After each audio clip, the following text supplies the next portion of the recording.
For 20,000 years, humanity was considered a myth, a cautionary legend whispered in academic halls and dismissed in public forums. The younger civilizations of the Orion spurn knew humans only as a footnote in extinct species archives, a race that rose too fast, burned too bright, and vanished without explanation. The Great Silence began shortly after humanity reached its technological apex. They had built ring cities around dying stars, folded space with engines stat-bent causality, and seeded thousands of worlds. Then one day, every signal stopped. No distress calls, no war declarations, no final message of pride or regret. At first, the Galactic Concord assumed catastrophe, a gamma burst, an experimental failure, or a self-inflicted collapse. Search fleets were dispatched to Sol and its colonies. They found ruins frozen in time. Cities stood intact, power grids dormant but undamaged. Orbital stations drifted like abandoned crowns around lifeless planets. There were no bodies, no signs of evacuation, no evidence of violence. Humanity had not died. They had simply disappeared.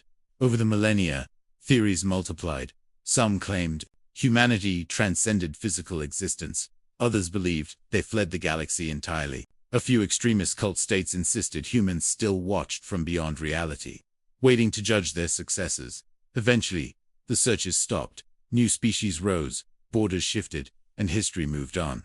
The human absence became just another accepted truth of the cosmos, until the ghost ship appeared. It happened near the Carthage Drift, a sparse region of interstellar space rarely traveled. A Valari trade convoy detected an object exiting faster than light travel without any standard transition signature. That alone was enough to trigger alarms. The ship did not match any known design language. Its hull was long and angular, scarred by micrometeor impacts, and weapon scoring that predated most modern civilizations. No active shields were detected. No transponder code responded to hails, yet the vessel was moving under controlled thrust. The convoy captain Rylash Venn ordered a cautious approach. As the distance closed, sensor officers grew increasingly uneasy. The ship's materials were ancient, far older than the oldest surviving Concord vessels, and yet, the energy readings were impossible. The reactor signature was human. The word spread through the convoy like static. Human. A classification not used seriously in over 10,000 years. Rylash ordered a full data broadcast to the Concord. Within hours, long-range observatories across the spur locked onto the object. The ship altered course slightly, as if aware of being observed. It did not flee. It did not respond. It simply continued toward the inner systems.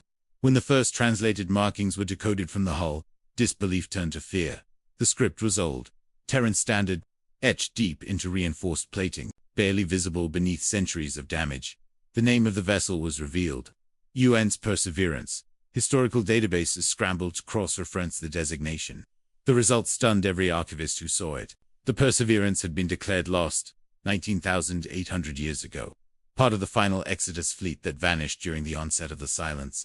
That fleet was rumored to carry something no other human vessel had carried before: the last unified command of humanity, their combined military, scientific, and cultural legacy, and a mission profile sealed so deeply that even modern decryption methods failed to penetrate it. As the ghost ship crossed into space, panic spread among member species. Defense grids powered up, fleets repositioned, and emergency councils convened. The question echoed across thousands of worlds. Why now?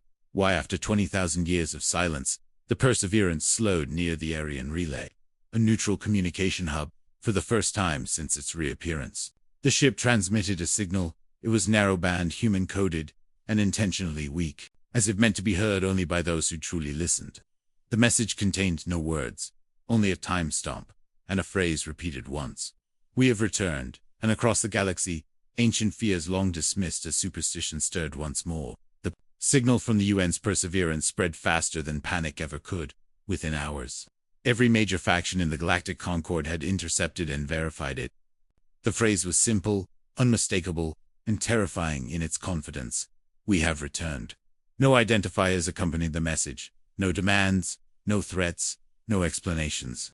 Just a declaration that overturned 20,000 years of accepted history. Emergency councils were convened on worlds that had never known fear of humanity firsthand. Ancient species remembered old stories passed down as warnings. Younger races searched historical records with growing unease. The same pattern emerged. Everywhere, humanity had never lost a war. They had never been conquered, and they had never retreated, unless retreat served a greater purpose. The Concord Defense Assembly voted narrowly against immediate military engagement. The ghost ship had not fired a weapon, it had not violated territorial boundaries aggressively, and most importantly, its technology could not be understood, let alone countered. Instead, a delegation was formed, a symbolic gesture meant to establish first contact with a species believed extinct. Representatives from 12-member species were chosen. Along with a single artificial intelligence designated as neutral observer, they rendezvoused near the Arion Relay. The Perseverance waited there in perfect stillness, its engines dormant, its hull dark, a relic surrounded by modern warships that kept their distance. Up close, the ship looked older than anything space had ever carried. The plating bore repair marks layered atop one another, each from a different era. Some were clearly human in origin, others were not. That fact alone unsettled the delegation, more than weapons ever could. After 30 minutes of silence, the Perseverance opened a single external channel, audio only. The transmission crackled with interference, as though crossing more than just physical distance. Then a voice spoke. It was human, not synthetic, not translated, not filtered, a real human voice, weathered and calm. To those receiving this transmission, you are not the intended audience. The delegates exchanged uneasy glances.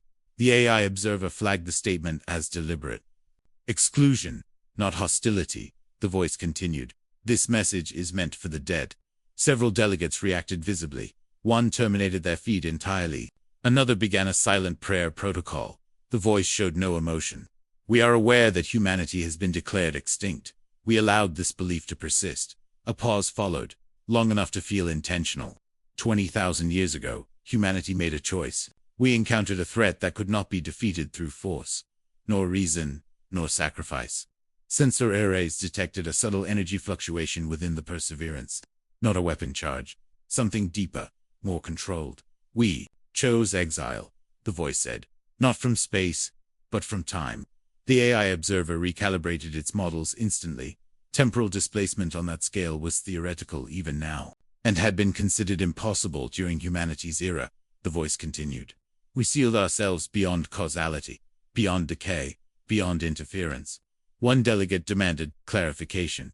Breaking protocol. What threat could force an entire species to abandon reality? The voice responded immediately. The kind that hunts civilizations by listening. Silence followed that statement, heavy and uncomfortable, for 20 millennia. The galaxy was quiet. That was not coincidence. That was containment. Data packets began transmitting alongside the audio. Star charts older than recorded history.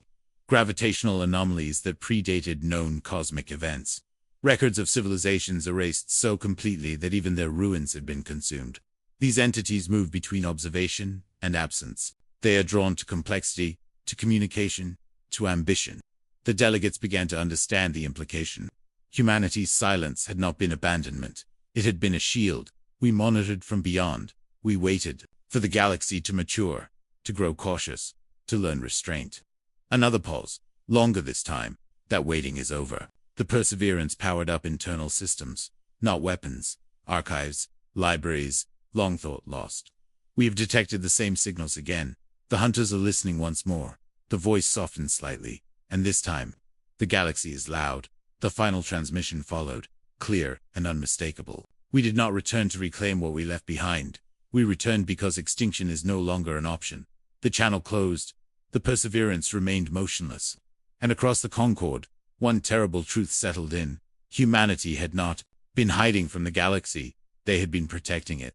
The revelations from the Perseverance did not bring unity. They brought fear, sharpened by imagination, across the galactic Concord.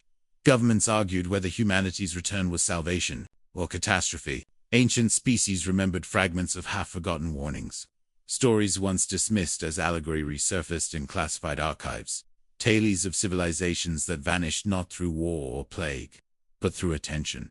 The human data confirmed. Those myths, civilizations that expanded too loudly, that broadcast too far and too proudly into the dark, simply ceased to exist. No debris fields, no energy signatures, no survivors. The entities humanity called listeners did not conquer. They observed, and once observation was complete,